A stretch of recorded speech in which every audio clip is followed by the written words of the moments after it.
नमस्कार मंडळी, मी छाया. आपलं सर्वांचं आपल्या आणखीन एका नवीन व्हिडिओमध्ये अगदी मनापासून स्वागत करते. तर आणखीन एका नवीन दिवसाची मस्त अशी सकाळ सकाळ सुरुवात झाली होती आणि व्हिडिओला पण मी सकाळ सकाळ सुरुवात केली होती. तर हा व्हिडिओ आहे शनिवारचा. तर शनिवारी माझ्या भावाला पण सुट्टी होती, मुलं पण घरी होते, सगळे घरीच होते आणि मला किचन आवरायला काढायचं होतं. तर असं महिन्यातून 15 दिवसातून किंवा 1-2 महिन्यातून असं जसं म्हणजे वाटेल ना आपल्याला आता किचन थोडंसं खराब वाटतंय किंवा तेलकट मेंचट झालंय, किचन आवरायला काढायचंय मला, तर मग मी असं किचन डीप क्लिनिंग करत असते. तर आपलं किचन असं वरचीवर आपण साफ करत राहिलं, क्लीन करत राहिलं ना, आपल्या किचनमध्ये कॉकरोच वगैरे होत नाही. तर कॉकरोच जास्तीत जास्त होण्याचं प्रमाण हे किचनमधूनच असतं, कारण आपण फोडणी देतो, स्वयंपाक करतो, थोडंफार का होईना इकडं-तिकडं ते खरकटं होतंच. त्यामुळे सगळ्यात पहिलं कॉकरोच जर कुठून होते ना आपल्या घरामध्ये, ते किचनमधूनच होत असतात. तर असं आहे. त्यामुळे वरचीवर जर आपण किचन क्लिनिंग केलं ना, कॉकरोच होत नाही घरामध्ये. आणि आता तर उन्हाळा चालू झालाय ना, उन्हाळ्यामध्ये काय होतं, जे बाहेर असे उडणारे कॉकरोच असतात, बऱ्याचशा ताईंनी पाहिले असतील, त्याला पंख असतात, ते उडतात. तर घरातले कॉकरोच वेगळे असतात आणि ते बाहेरचे असतात ना, ते वेगळे असतात. तर उन्हाळ्यामध्ये ते घरामध्ये येतात, कुणी-कुणी खिडकीतून इकून-तिकून का होईना ते 1-2 येतात आणि त्याचे मग एकाचे 2, 2चे 4, 4चे असं ते वाढतच जातं.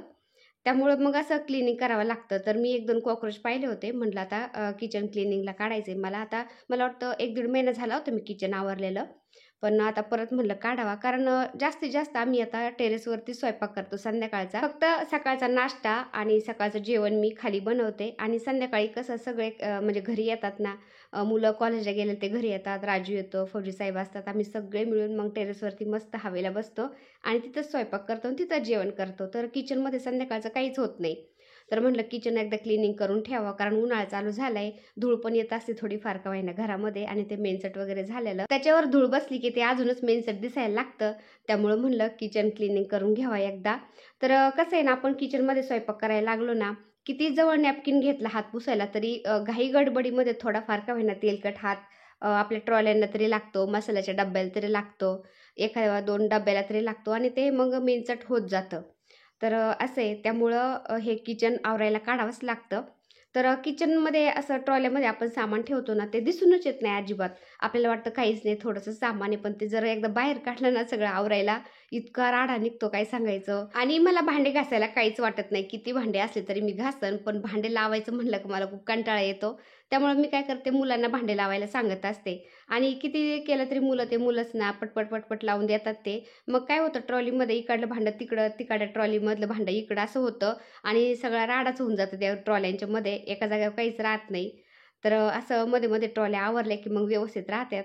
आणि त्यातल्या त्यात असं कॉकरोच पाहिलं ना 1-2 किचनमध्ये खूप कसं तरी वाटतं. मग मी काय करते, जे लाल हीट आहे ना, ते सगळीकडे मारते एकदा आणि त्यानंतर मग ते व्हॅक्यूम क्लीनरनी थोडाफार कचरा त्याच्यामध्ये गेलेलाच असतो, तर ते ओढून घेते व्हॅक्यूम क्लीनरनी आणि मॉबनी मस्त मग सगळं खाली पुसते. त्यानंतर कपड्यांनी मस्त ह्या ट्रॉल्या आतून बाहेरून सगळ्या पुसून काढते आणि दिवसभर त्याच्यामध्ये भांडेच लावत नाही मी.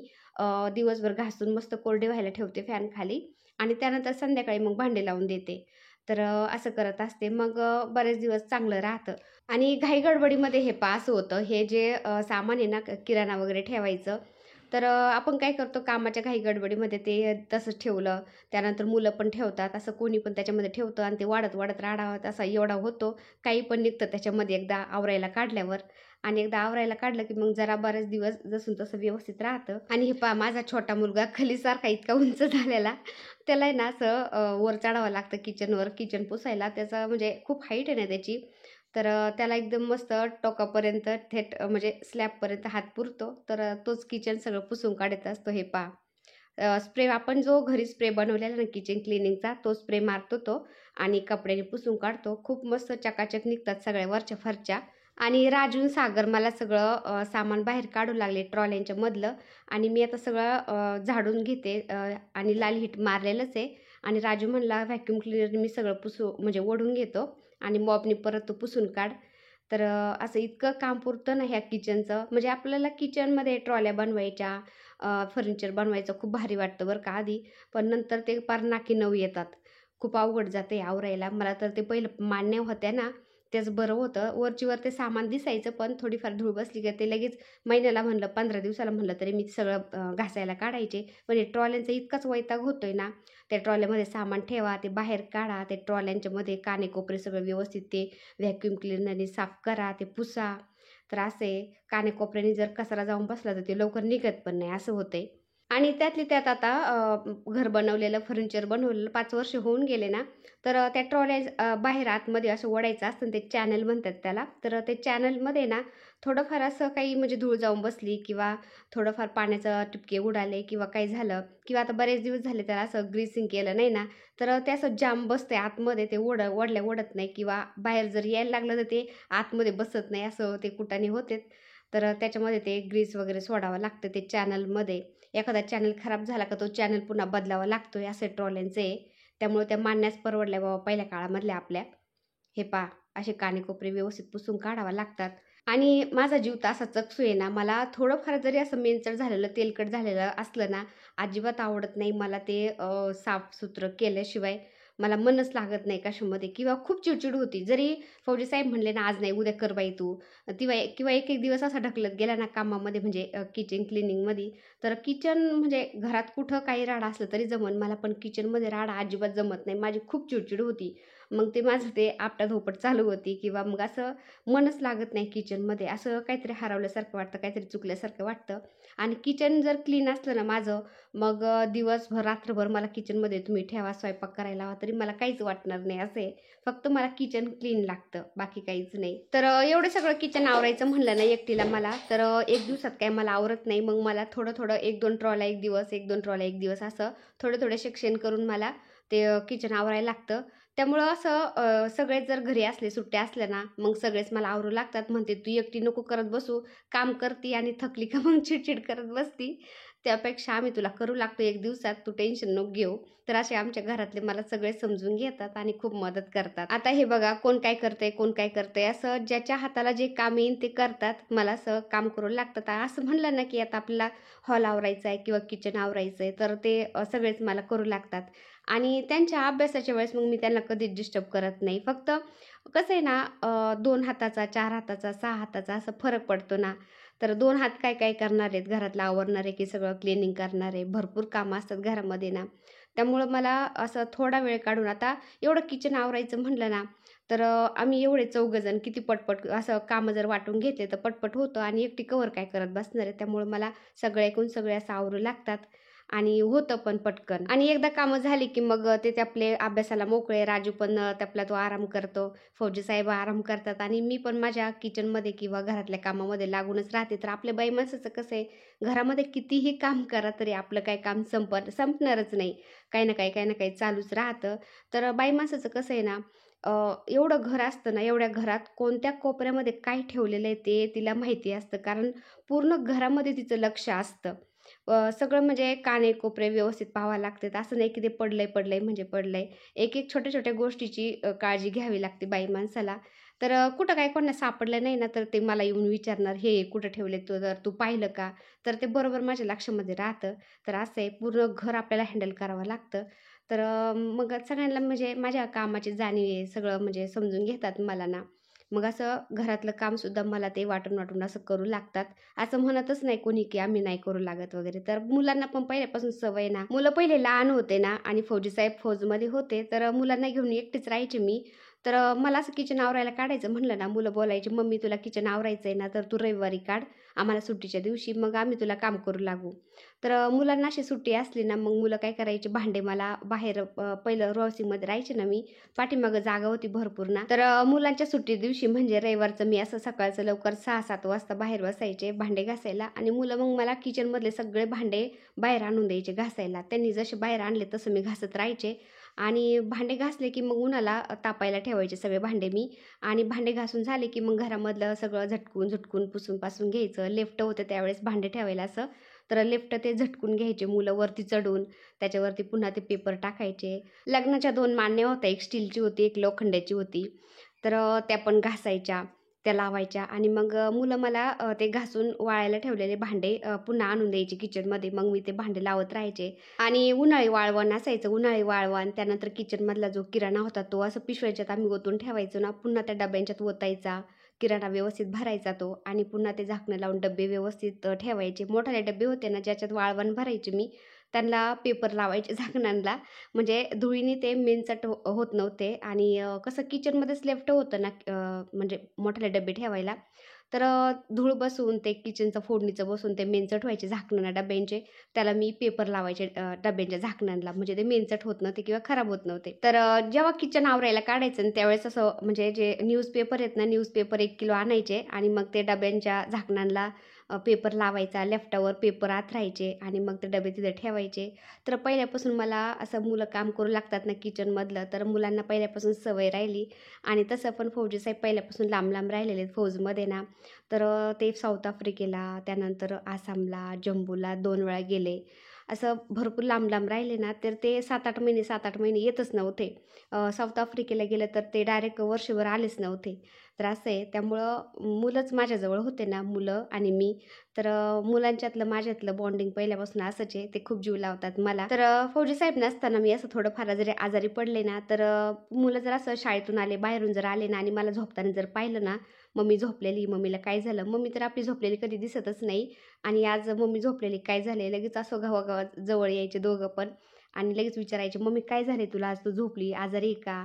तर एक जण डोकं दाबन, एक जण हातपाय दाबन, असं इतकं जीव लावायचे ना मला. "मम्मी चल दवाखान्यात, मम्मी चल." असं खूप त्यांचा पहिल्यापासून माझ्यात जीव आहे, कारण पहिल्यापासून मीच आहे त्यांच्याजवळ. तर फौजी साहेब फौजमध्ये होते ना, तर ते असं 7-8 महिन्यातून ते यायचे सुट्टीना, तर मुलांना त्यांचं असं एवढं काही वाटत नसं. तर असं उलटं त्यांना असं वाटायचं, की हा माणूस आपल्या घरामध्ये कोण आलाय? असं त्यांना वेगळंच वाटायचं नाही का? आता मुलं मोठाले झाल्यानंतर त्यांना व्यवस्थित ते समजायला लागलं, आपले पप्पा आहे बाबा, असं तसं. आणि रिटायर आल्यानंतर तर मग ते अजूनच जवळ झाले फौजी साहेब मुलं. नाहीतर मग त्यांना असं आधी वेगळंच वाटायचं. त्यांना अडचण व्हायची फौजी साहेबांची. त्यांना असं वाटायचं, हा माणूस आपल्या घरामध्ये येतोय ना, आपल्याच दादागिरी करतोय, आपल्यालाच ओरडतोय किंवा काहीतरी वेगळंच वाटायचं त्यांना. त्यांना असं वाटायचं, हा माणूस कधी सुट्टी संपन आणि कधी जाईन ड्युटीवर, असं वाटायचं त्यांना. त्यांना असं कम्फर्टेबल वाटत नव्हतं. पण आता ते मोठाले झालेत ना, त्यांना समजायला लागलं आता. तर फौजी साहेब गेले होते बाहेर, आता ते पण आलेत आणि मुलांचं सगळं काम आवरले. मला त्यांनी म्हणजे भांडे घासलेले होते ना बाहेरचे, तेवढे आणून दिलेत आतमध्ये लावायला. भरपूर काम करू लागले मला ते. मी सगळे भांडे लावून घेतले त्यांनी मला आणू दिल्यानंतर. ते मला लावू पण लागले काही भांडे. आणि मुलं गेले, मग म्हणले, "आता आम्ही आराम करतो मम्मी." म्हणलं, "जा तुम्ही आता." फौजी साहेब आलेत ना, फौजी साहेबांच्या हातामध्ये मी कॅमेरा टेकवलाय. म्हणलं, "तुम्ही आता शूट घ्या." तर बारीक-सारीक ज्या बरण्या होत्या, डबे होते किंवा असं किचनमधलं जे होतं ना सामान, छोटाले भांडे सगळं मी बेसिनमध्ये घासले. ते तिथंच फॅनखाली सुकायला घातले होते की हॉलमध्ये. मुलांनी मला ते आणून दिले, ते लावलेत. आणि जे मोठाले डबे होते ना, जे आपण वाळवण भरून ठेवतो, त्यानंतर दळणाचे, तर ते डबे माझ्याकडे भरपूर आहेत ना, तर ते मी बाहेर ठेवलेत घासायला. म्हणलं इथं घासते मी बाहेर आता, कारण किचनमध्ये ते डबे घासायचं म्हणलं की व्यवस्थित ते धुता येत नाही बेसिनमध्ये. इकडं बाहेर म्हणलं मोकळ्या ह्याच्यामध्ये जरा मी व्यवस्थित घासते आणि धुते. आणि आपल्या गुलाबाला किती फुलं आलेत हे पहा. आता वरती शेंड्याला तिथं 4 फुलं आहेत आणि खाली पण 3, 4 असे 8-9 फुलं आलेत एका गुलाबाच्या झाडाला. तर खूप फुलं यायला लागलेत आता. तर बऱ्याचशा ताई बोलत होते की आमच्या गुलाबाच्या झाडाला फुलंच येत नाही ताई. तर गुलाबाच्या झाडाला मी काय करते, शेणखत घालतच असते सगळ्या झाडांना. पण महत्त्वाचं म्हणजे जे फुलझाड आहेत ना, फुलझाडांना मी अर्धा चमचाभर डी-ए-पी खत घालत असते. तर जसं काय 12 इंचीची कुंडी आहे ना आपली, तर 12च दाणे डी-ए-पीचे घालायचे फक्त, जास्त नाही घालायचे. जास्त जरी घातलं तरी मग ते आपल्या झाडाला नुकसानच होतं ना. त्यामुळं जास्त नाही डी-ए-पी घालायची. अर्धा चमचा किंवा आपली जी कुंडी किती इंचाची आहे ना, त्यानुसार जरी आपण ते दाणे घातले ना, जसं काय 10 इंचाची कुंडी आहे 10 दाणे घालायचे, 12 इंचीची कुंडी आहे 12 दाणे घालायचे डी-ए-पी खताचे. म्हणजे आपल्या झाडाला त्याचा फायदा होतो आणि झाडांच्या पानांच्या वरती अशी हिरवी चमक टिकून राहते. फुलझाडांना मस्त फुलं येतात. तर असं करत असते मी. फक्त डी-ए-पी खत मी फुलझाडांनाच घालते, बाकीच्या झाडांना अजिबात घालत नाही.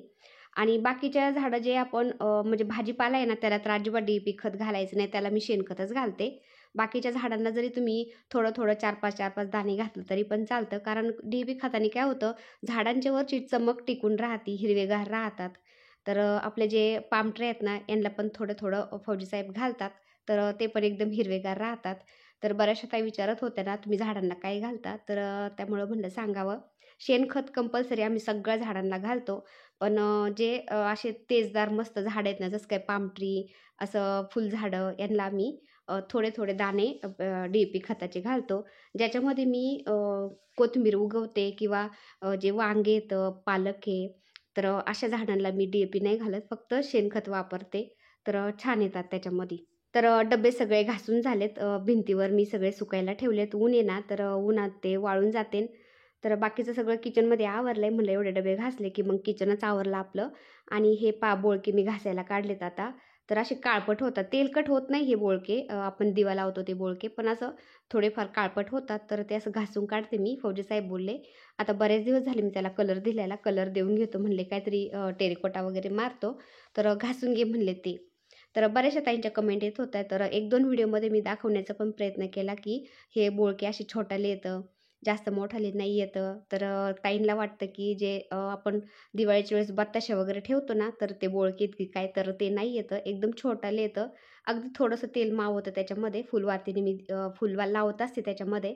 तर असं मध्ये-मध्ये मी यांना घासून काढते आणि पुन्हा कलर देते. तर एकदम नवीनसारखे होतात ते. काही ताईंना तर विश्वास बसेना, कोणते बोळकेत नेमकी कसा दिवा लावते. ताई बोलल्या, की "प्रत्यक्ष आम्हाला दिवा लावून दाखव." तर कालच्या व्हिडिओमध्ये मी तुम्हाला प्रत्यक्ष त्याच्यामध्ये फुलवातीने दिवा पण लावून दाखवला. तर किचन क्लिनिंगचा असा होता आमचा व्हिडिओ. मी शनिवारी शूट केला होता, पण माझ्याच्याने काय तो एडिट झालाच नाही. त्यामुळं मी शनिवारचा व्हिडिओ आज अपलोड करते. तर कसा वाटला आजचा व्हिडिओ कमेंट करून नक्की सांगा. व्हिडिओ आवडला असेल तर एक लाईक करा. चॅनलवर नवीन असाल तर प्लीज आपल्या चॅनलला सबस्क्राईब पण करा.